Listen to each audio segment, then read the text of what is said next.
அதிமுகவும் தாவேக்காவும் சேர்ந்தா மக்கள் பாடம் போட்டுவார்கள் யாருக்கு அப்படிங்கிறது யாருக்குங்கிறது நான் உங்களுக்கு என்னுடைய கணக்கு இவ்வளவுதான்.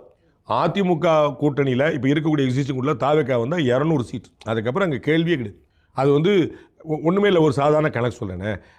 அது ரொம்ப நாள் இருக்குதுன்னு வச்சுக்கோங்க. நீங்கள் வந்து ஏடிஎம்கே பிஜேபி கூட்டணியில் யாருமே சேரலன்னு வச்சுக்கோங்க. இது வரைக்கும் யாருமே சேரல. ஏடிஎம்கேக்கு 20% ஓட்டு வந்து எப்பயுமே குறைஞ்சிக்கிது. அதிமுகவுக்கும் திமுகவுக்கும் அவங்களுடைய ஒஸ்ட் பீரியடில் 20 கீழே அவங்க போனதில்லை வச்சுன்னா கட்சி ஆரம்பித்த காலத்துலேருந்து அதுக்கு ஸோ 20% வச்சுருக்காங்க. பிஜேபிக்கு நான் வெறும் 10% தான் கொடுக்குறேன். 18% கூட்டணி வாங்கினாங்க, அதை 8 தூக்கி விட்டுருங்க அவங்களுக்கு, வெறும் 10%. ஸோ 30% ஓட்டு கையில் இருக்கவங்க. விஜய்க்கு வந்து ஒன்றுமே இல்லை, எல்லாரும் 20 வரைக்கும் கொடுத்துருக்கேன். நான் வெறும் 10 தாங்கன்னு நான் சொல்கிறேன். நான் வந்து இதுவெல்லாம் கிடையாங்க. நான் வந்து 6 to 10 6 10 தான் குறைச்சி தான் மதிப்பிடுறேன். இந்த 10 உள்ளே வந்துச்சுன்னா 40 உள்ளே வந்துருச்சே. திமுகவுக்கு ஆன்டி இன்கம்பன்சி இருக்குன்னு எல்லாரும் ஏற்கிறாங்க. அது எவ்வளோ 5 7 10 தெரியாது, சரிங்களா? ஒருவேளை 7.5% தாங்க போதுன்னு வச்சுக்கோங்க. 40 வந்துருச்சா? 47% ஓட்டு வாங்கினவங்க 7% கீழே விழுது. அவங்க 40 இவங்க 40 வந்துட்டாங்களே. இதுக்கு மேலே உங்களுக்கு என்ன வேணும்? ஸோ தாவேக்கா இங்கே உள்ளே வந்துச்சுன்னா கிளியர் ரிசல்ட்டுங்கிற எல்லாருக்கும் தெரியும். வருவாங்களா இல்லையாங்கிற விஜய் தவிர நான் என்னுடைய கணக்கில் திரு அமித்ஷாக்கோ திரு எடப்பாடி பழனிசாமிக்கோ கூட உறுதியாக தெரியும்.